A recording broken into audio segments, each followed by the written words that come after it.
বাংলাদেশ ও মালয়েশিয়ার মধ্যকার সম্পর্ককে নতুন উচ্চতায় নিয়ে যাওয়া হবে বলে জানালেন অন্তর্বর্তী সরকারের প্রধান উপদেষ্টা ডক্টর মোহাম্মদ ইউনূস। বাংলাদেশে সফররত মালয়েশিয়ার প্রধানমন্ত্রী আনোয়ার ইব্রাহিমের সাথে বৈঠক শেষে যৌথ সংবাদ সম্মেলনে একথা জানান তিনি। এ সময় বাংলাদেশের সঙ্গে সম্পর্ক আরও জোরদারের প্রত্যাশা জানিয়ে শ্রম খাতে আশার বাণী শোনান মালয়েশিয়ার প্রধানমন্ত্রী। এছাড়া বাংলাদেশের আর্থসামাজিক উন্নয়নে পাশে থাকার ঘোষণা দেন তিনি। আরও জানাচ্ছেন রাকিব হাসান। প্রায় এক দশক পর সংক্ষিপ্ত সফরে ঢাকায় এসেছেন মালয়েশিয়ার প্রধানমন্ত্রী আনোয়ার ইব্রাহিম। অন্তর্বর্তী সরকারের সময় এটি প্রথম কোনো সরকার প্রধানের বাংলাদেশ সফর। দুপুরে তাকে বহনকারী বিমান হযরত শাহজালাল আন্তর্জাতিক বিমানবন্দরে এসে পৌঁছায়। বিমানবন্দরে মালয়েশিয়ার প্রধানমন্ত্রীকে স্বাগত জানান অন্তর্বর্তীকালীন সরকারের প্রধান উপদেষ্টা ডক্টর মোহাম্মদ ইউনূস। বিমানবন্দরে তাকে গার্ড অফ অনার ও লাল কালিচা সংবর্ধনা দেয়া হয়। সফরকালে বিমানবন্দরে একান্ত বৈঠক করেন দুই দেশের সরকার প্রধান। পরে হোটেল ইন্টারকন্টিনেন্টালে দুই দেশের প্রতিনিধিদের নিয়ে দ্বিপাক্ষিক বৈঠকে বসেন মালয়েশিয়ার প্রধানমন্ত্রী আনোয়ার ইব্রাহিম ও প্রধান উপদেষ্টা doctor Mohammad Yunus.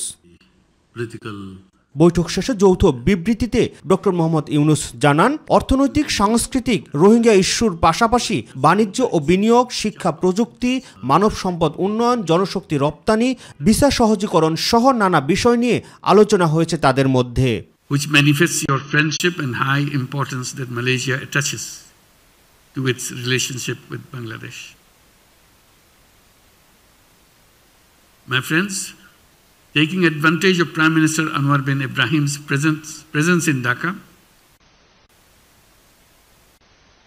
both of us committed ourselves to revitalize long-standing bilateral issues during our discussions just held. In my conversation, we discussed the unprecedented mass movement leading to the second revolution in Bangladesh. এ সময় ticket জটিলতার কারণে মালয়েশিয়ায় যেতে না পারা শ্রমিকদের সব ধরনের সহায়তার আশ্বাস দিয়ে আসিয়ানকে আরও কার্যকর করতে নিজের মনোভাবের কথা জানান মালয়েশিয়ার প্রধানমন্ত্রী Anwar Ibrahim. 18,000, but the first phase, once we satisfy, I think we do it at the first phase. Thank you. This will require. বিকেলে বঙ্গভবনে রাষ্ট্রপতি মোহাম্মদ শাহাবুদ্দিনের সাথে বৈঠক করেন আনোয়ার ইব্রাহিম। রাকিব হাসান, মাই টিভি, ঢাকা। বিএনপি চেয়ারপারসন ও সাবেক প্রধানমন্ত্রী বেগম খালেদা জিয়াকে হত্যা চেষ্টার অভিযোগে শেখ হাসিনা, পুলিশের সাবেক আইজি বেনজির আহমেদ সহ 113 জনের নাম উল্লেখ করে বিএনপির পক্ষ থেকে মামলা দায়ের করা হয়েছে। 2013 সালের 28 ডিসেম্বর তৎকালীন বিরোধী দলীয় নেতা বেগম খালেদা জিয়ার মার্চ ফর ডেমোক্রেসির কর্মসূচিতে বাধা দান এবং বালু ট্রাক দিয়ে পথ আটকে রাখার মাধ্যমে হত্যা চেষ্টা অভিযোগ এনে রাজধানী গুলশান থানায় মামলাটি দায়ের করা হয়। আরও দেখুন মাহবুব সৈকতের রিপোর্টে। বাংলাদেশের রাজনৈতিক ইতিহাসে 2013 সালের 28 ডিসেম্বর ছিল ব্যতিক্রমী এক কলঙ্কিত দিন। গণতান্ত্রিক অভিযাত্রা স্তব্ধ করে দেওয়ার এক ঘৃণ্য চক্রান্ত বাস্তবায়নেরও দিন 28 ডিসেম্বর। স্বৈরাচারী আওয়ামী লীগ সরকারের একক নির্বাচনের বিরুদ্ধে 29 ডিসেম্বর মার্চ ফর ঢাকা কর্মসূচিতে তৎকালীন বিরোধী দলীয় নেতা ও বিএনপি চেয়ারপারসন বেগম খালেদা জিয়া যাতে অংশ নিতে না পারেন সেজন্য তাকে রাজধানীর গুলশানে তার বাসভবনে আটকে রাখতে ব্যারিকেড দেয়া হয় বালু বোঝাই ট্রাক দিয়ে। শত প্রতিবন্ধকতা সত্ত্বেও কর্মসূচিতে অংশ নিতে আপসীন নেত্রী বেগম খালেদা জিয়া বের হন বাসা থেকে, কিন্তু 8 প্লাটুন পুলিশ আর বিপুল সংখ্যক র্যাবের বেষ্টনীর বাধা পার হওয়া সম্ভব হয়নি তার। খালেদা জিয়ার গাড়ির বহরের সামনে বিপুল সংখ্যক সদস্য নিয়ে দাঁড়িয়ে থাকেন পুলিশ অফিসার আয়েশা সিদ্দিকা, যিনি পরবর্তীতে একাধিক পদোন্নতি পান। এই গ্রুপের অন্য পুলিশ সদস্যদের মধ্যে ছিলেন তৎকালীন উপ পুলিশ কমিশনার খন্দকার লুৎফুল কবির, যিনিও পরবর্তীতে পর্যায়ক্রমে এডিশনাল আইজিও হন। গুলশানের তৎকালীন ডিভির উপকমিশনার শেখ নাজমুল আলম সরকারকে তুষ্ট করায় পরবর্তীতে ডিআইজিও হয়েছিলেন। এছাড়া একই জোনের এসি নুরুল আলম পদোন্নতি পেয়ে হয়েছিলেন ডিসি, আর আলোচিত ওসি রফিকুল ইসলামও পেয়েছিলেন পদোন্নতি। বর্তমানেও তিনি কর্মরত আছেন। অভিযোগ রয়েছে এদের সবাইকে নির্দেশনা দিতেন তৎকালীন আইজিপি বস বলে খ্যাত বেনজির আহমেদ। সেদিনের সেই ঘটনায় কেবল খালেদা জিয়াই অবরুদ্ধ হননি, অবরুদ্ধ হয়ে গিয়েছিল গণতন্ত্রের অভিযাত্রাও। আল্লাহর গজব পড়বে, আপনারা যা শুরু করে দিয়েছেন। এ ঘটনার এক দশক পর জুলাই বিপ্লবের পরিবর্তিত পরিস্থিতিতে বিচারের আবেদন নিয়ে ১১৩ জনের নাম উল্লেখ করে এবং অজ্ঞাতনামা আরও অপরাধীদের আসামি করে মামলা দায়েরের আবেদন করা হয় বিএনপির পক্ষ থেকে। আমরা এই মামলার আসামি করেছি সাবেক স্বৈরাচার অবৈধ প্রধানমন্ত্রী শেখ হাসিনা সহ ১১৩ জনের বিরুদ্ধে। ওই সময়ের সমস্ত র্যাব এবং আইজিপি হাসান মাহমুদ খন্দকার থেকে শুরু করে আপনার শহীদুল হক থেকে শুরু করে তারপরে আপনার ডিএমপির কমিশনার আসাদুল হক মিয়া থেকে শুরু করে এরকম করে ১১৩ জনের বিরুদ্ধে মামলা দায়ের করেছি। গুলশান থানার অভিযোগ দায়েরের পর দ্রুত দোষীদের বিচারের আওতায় আনার দাবি জানান অভিযোগ দায়েরকারীরা। যে পেপার স্প্রে যেটা নিষিদ্ধ বিশ্বব্যাপী, সেটা ওখানে স্প্রে করা হয়েছে। তাকে অবশ্যই হত্যা চেষ্টা করা হয়েছে এবং বিষাক্ত স্প্রে করা হয়েছে, নাহলে তাদের ইন্টেনশন ছিল সেদিনই তাকে হত্যা করা। তদন্ত সাপেক্ষে প্রকৃত অপরাধীদের বিরুদ্ধে আইনানুগ ব্যবস্থা নেওয়ার কথা জানান থানার ভারপ্রাপ্ত কর্মকর্তা। এই সংক্রান্তে আমরা একটা অভিযোগ পেয়েছি, আমরা অভিযোগটা যাচাই করতেছি, পরবর্তীতে আইনগত ব্যবস্থা গ্রহণের জন্য আমরা তৎপর আছি। মাহবুব সৈকত, মাই টিভি, ঢাকা। নওগাঁ ১ আসনের সাবেক সংসদ সদস্য ও সাবেক খাদ্যমন্ত্রী সাধন চন্দ্র মজুমদারের ৭ দিনের রিমান্ড মঞ্জুর করেছেন আদালত। শুক্রবার তাকে ঢাকার মেট্রোপলিটন ম্যাজিস্ট্রেট আদালতে হাজির করে পুলিশ। মামলার তদন্ত কর্মকর্তা বাড্ডা থানার উপপরিদর্শক সৈয়দ ইমরুল শাহেদ তাকে ১০ দিনের রিমান্ড নিতে আবেদন করেন। শুনানি শেষে ঢাকার মেট্রোপলিটন ম্যাজিস্ট্রেট সাইফুদ্দিন হোসাইন তার ৭ দিনের রিমান্ড মঞ্জুর করেন। বৃহস্পতিবার রাত ৮:৩০টার দিকে ঢাকার বসুন্ধরা আবাসিক এলাকা থেকে তাকে গ্রেপ্তার করা হয়। বৈষম্য বিরোধী ছাত্র আন্দোলন চলাকালে রাজধানীর কারওয়ান বাজার এলাকায় ড্যাফোডিল বিশ্ববিদ্যালয়ের কম্পিউটার সায়েন্স বিভাগের শিক্ষার্থী রমিজ উদ্দিন রূপকে গুলি করে হত্যার অভিযোগে করা মামলায় সাবেক খাদ্যমন্ত্রী সাধন চন্দ্র মজুমদারের এ রিমান্ড মঞ্জুর করা হলো। এদিকে কৃষক লীগের সভাপতি সমীর চন্দ্রকে ৩ দিনের রিমান্ডে পাঠিয়েছেন আদালত। বৈষম্য বিরোধী ছাত্র আন্দোলন চলাকালে রাজধানীর মেরুল বাড্ডায় দুলাল সর্দার নামে একজনকে গুলি করে হত্যার মামলায় শুক্রবার তার এ রিমান্ড আদেশ হলো।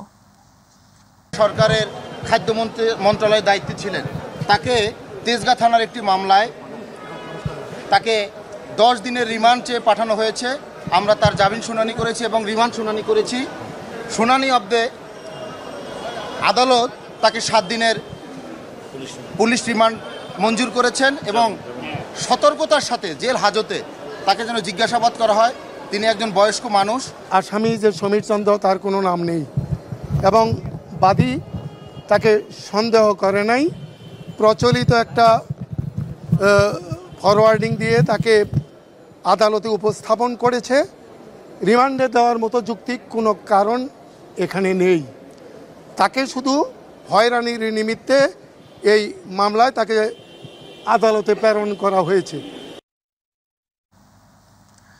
সন্ত্রাস বিরোধী আইনে শাহবাগ থানায় করা মামলায় নিষিদ্ধ সংগঠন হিজবুত তাহরিরের মিডিয়া সমন্বয়ক ইমতিয়াজ সেলিমের 3 দিনের রিমান্ড মঞ্জুর করেছেন আদালত। বিকেলে ঢাকার মেট্রোপলিটন ম্যাজিস্ট্রেট আদালতের বিচারক এ আদেশ দেন। এর আগে দুপুরে তাকে আদালতে হাজির করে 7 দিনের রিমান্ড আবেদন করেন সিটিটিসি ইউনিটের সাইবার ইন্টেল টিমের পরিদর্শক মোহাম্মদ খায়রুল ইসলাম। শুনানি শেষে বিচারক শাহিন রেজা তার 3 দিনের রিমান্ড মঞ্জুর করেন। ভোরে রাজধানী বসুন্ধরা আবাসিক এলাকায় অভিযান চালিয়ে ইমতিয়াজ সেলিমকে গ্রেপ্তার করেন ডিএমপির সিটিটিসি ইউনিটের সদস্যরা। ইমতিয়াজ সেলিমের বিরুদ্ধে রাজধানী শাহবাগ থানায় সন্ত্রাস বিরোধী আইনে মামলা রয়েছে।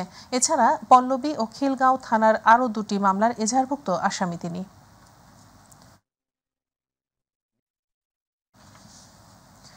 বাংলাদেশ জামায়াতে ইসলামীর আমির ডাক্তার শফিকুর রহমান বলেছেন, দল ও ধর্মের ভিত্তিতে কোনো বিভাজন মানা হবে না, রাজনীতিতে কোনো ব্রাহ্মনীতি চলবে না। সকালে গাজীপুরে ছাত্র আন্দোলনে নিহত শহীদ পরিবারের সদস্যদের সঙ্গে আয়োজিত মত বিনিময় সভায় তিনি এসব কথা বলেন। মহানগর জামায়াতের আমির অধ্যাপক মোহাম্মদ জামাল উদ্দিনের সভাপতিত্বে অনুষ্ঠানে আরও বক্তব্য রাখেন কেন্দ্রীয় নির্বাহী পরিষদ সদস্য অধ্যক্ষ ইজ্জতুল্লাহ, মহানগর জামায়াতে আমির নায়েবে আমির খায়রুল হাসান, সহকারী সেক্রেটারি হোসেন আলী সহ আরও অনেকে উপস্থিত ছিলেন। এ সময় জামায়াতের আমির সরকারি চাকুরিতে ছাত্র জনতার অভ্যুত্থানে শহীদ ও আহতদের পরিবারের জন্য অগ্রাধিকার রাখার দাবি জানান। আর আমরা কাউকে জাতিকে বিভক্ত করার সুযোগ দেব না। দলের ভিত্তিতে, ধর্মের ভিত্তিতে, গোষ্ঠীর ভিত্তিতে আমরা কাউকে আর জাতিকে ভাগ করার সুযোগ দেব না। জাতিকে তারাই ভাগ করে যারা জাতির দুশ্মন।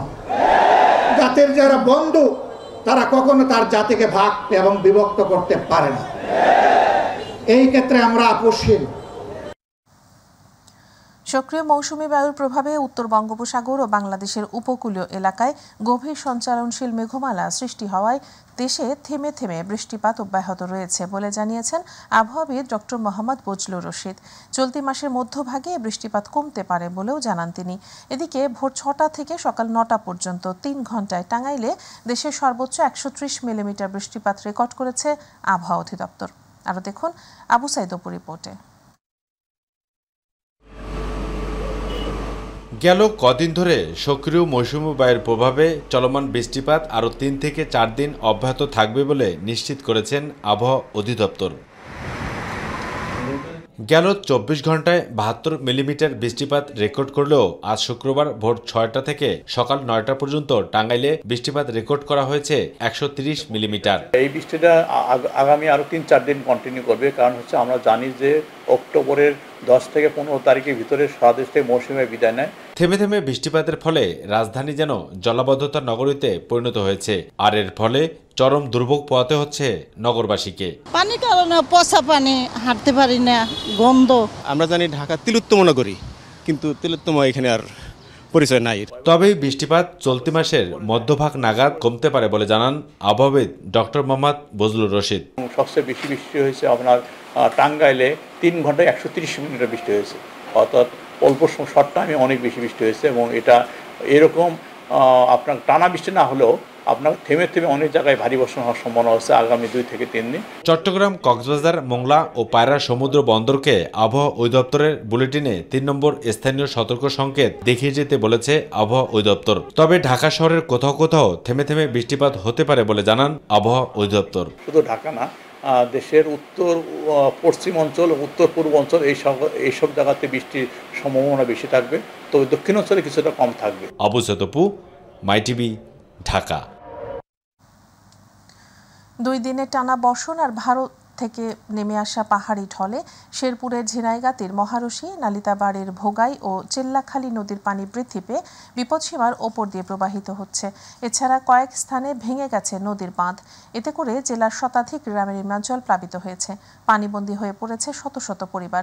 কৃষি বিভাগের তথ্যমতে জেলায় গত 24 ঘন্টায় 225 মিলিমিটার বৃষ্টিপাত রেকর্ড হয়েছে। পাহাড়ি ঢলের পানি প্রবেশ করেছে ঝিনাইগাতি উপজেলা শহরে। এতে করে প্রধান সড়ক, বাজারের অলিগলি ও অফিস সহ বিভিন্ন শিক্ষা প্রতিষ্ঠান ডুবে গেছে। আকস্মিক ঢলের পানিতে প্লাবিত হওয়ায় বিপাকে পড়েছেন স্থানীয় বাসিন্দারা। রাতভর বৃষ্টিতে প্লাবিত হয় নিম্নাঞ্চলের প্রায় অর্ধ শতাধিক গ্রাম। এখনও বৃষ্টি চলমান থাকায় নদ-নদীর পানি বৃদ্ধি অব্যাহত রয়েছে।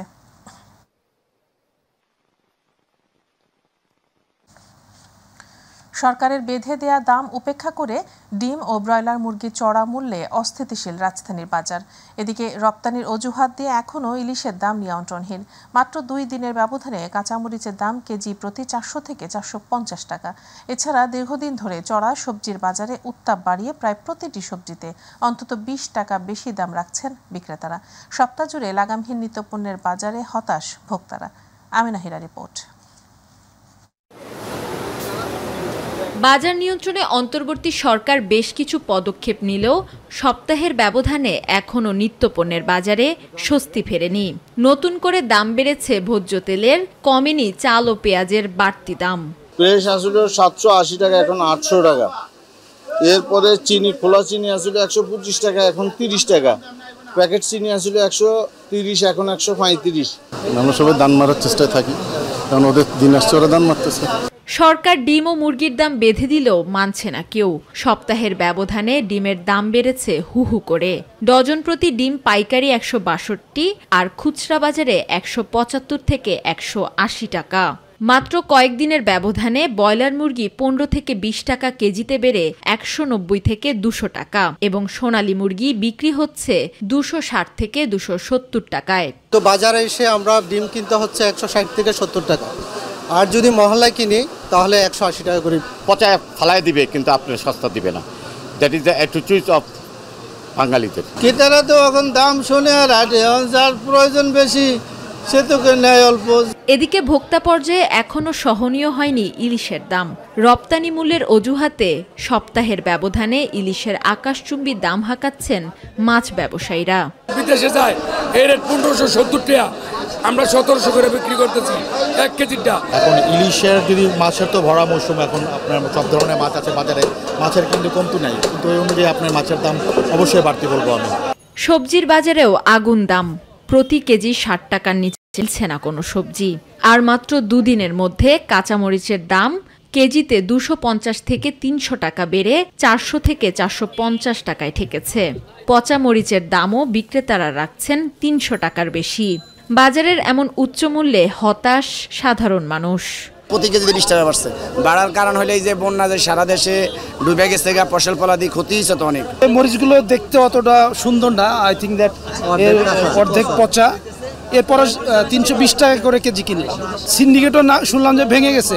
কেন যে দাম বাড়ছে? সব জিনিসের দামই বাড়ছে, আগে যেটুক ছিল এখন তাও নেই। এখন আমাদের তো মাস গেলে হিমশিম খাইতে হয়। এত দাম করে তো খাওয়া যাবে না, না খাইয়ে বইয়ে তাহলে মরা লাগবে, না খাইয়ে মরা লাগবে। নিত্যপণ্যের আকাশচুম্বী দামে হিমশিম খাচ্ছেন মধ্যবিত্ত ও নিম্নবিত্তরা। তাই যথাযথ মনিটরিং করে বাজার নিয়ন্ত্রণে রাখার জোর দাবি ভোক্তাদের। আমেনা হীরা, মাই টিভি, ঢাকা।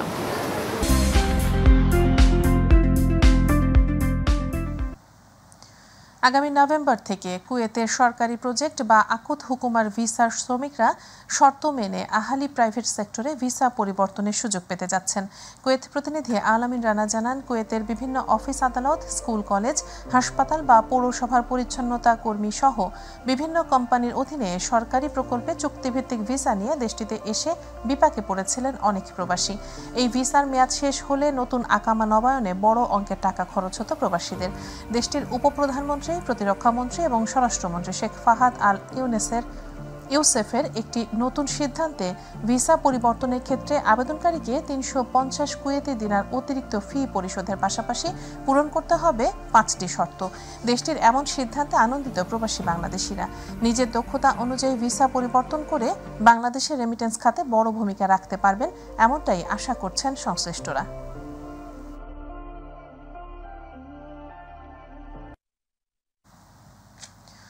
মানবতার মুক্তির দিশারি হযরত মুহাম্মদ সাল্লাল্লাহু আলাইহি ওয়াসাল্লামের আগমনের খুশিতে পবিত্র ঈদে মিলাদুন্নবী উদযাপন উপলক্ষে সৌদি আরবের রিয়াদে আজিমুশান নুরানি মাহফিল অনুষ্ঠিত হয়েছে। রিয়াদ গাউসিয়া কমিটির অর্থ সম্পাদক দিদারুল আলমের সঞ্চালনায় প্রধান অতিথি হিসেবে উপস্থিত ছিলেন গাউসিয়া কমিটির বাংলাদেশ কেন্দ্রীয় মানবিক টিমের সদস্য আহসান হাবিব চৌধুরী হাসান। অনুষ্ঠানে সভাপতিত্ব করেন গাউসিয়া কমিটির বাংলাদেশ রিয়াদ শাখার সভাপতি শাহাবুদ্দিন। উদ্বোধক হিসেবে উপস্থিত ছিলেন আঞ্জুমানে খোদ্দামুল মুসলিমিন রিয়াদ শাখার উপদেষ্টা রফিকুল ইসলাম সহ অনেকে।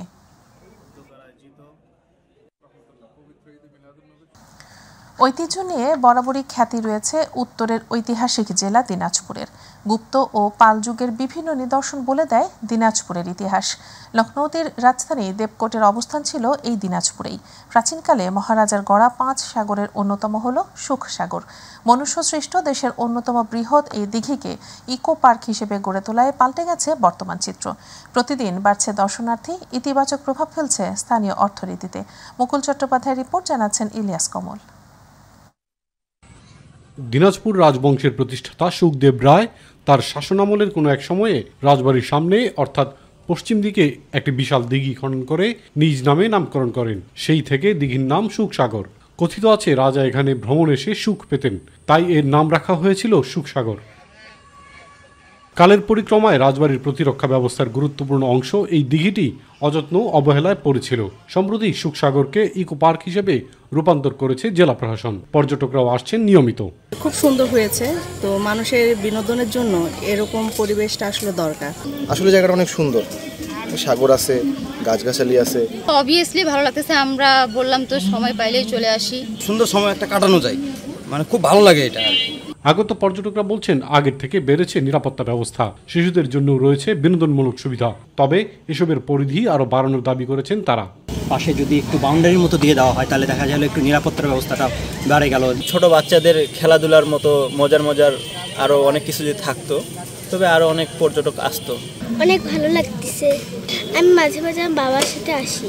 নিরাপত্তা, অবৈধ দখলমুক্ত এবং দিঘির পরিবেশ সুন্দর করার লক্ষ্যে ইতিমধ্যে কাজ শুরু হয়েছে জানিয়েছে উপজেলা প্রশাসন। স্থানীয় এবং কেন্দ্রীয়ভাবে ঐতিহাসিক দিঘিটিকে আরও দৃষ্টিনন্দন করার কাজ চলছে বলেও জানানো হয়। এই সুখসাগরটাকে কিভাবে আরও বেশি সৌন্দর্যমণ্ডিত এবং জনসাধারণের জন্য উপভোগ্য করা যায়, যাতে করে বিশেষ করে নিরাপত্তা এবং এটা যাতে অবৈধ দখল মুক্ত থাকে, একটা বিস্তারিত প্রতিবেদন দেওয়ার জন্য এসিলেন্ট সাহেবের কাছ থেকে এই রিপোর্টটা পেলে আমরা স্থানীয় এবং কেন্দ্রীয়ভাবে আমরা বিভিন্ন প্রজেক্টের মাধ্যমে এটাকে আরও দৃষ্টিনন্দন করে তোলার চেষ্টা করছি। চারিদিকে শাল ও আকাশমণি বাগান আর দৃষ্টিনন্দন পরিবেশ যেন শহরের ব্যস্ত জীবনে একটু শান্তির সুবাতাস বইয়ে দেয় দিঘিটি। প্রাচীন দিঘিটি আরও সংস্কার ও পরিবেশের উন্নয়ন করলে জেলার ঐতিহ্য সংরক্ষণের পাশাপাশি অর্থনৈতিকভাবেও লাভবান হবে এই অঞ্চল, মনে করেন স্থানীয়রা। ইলিয়াস কমল, মাই টিভি।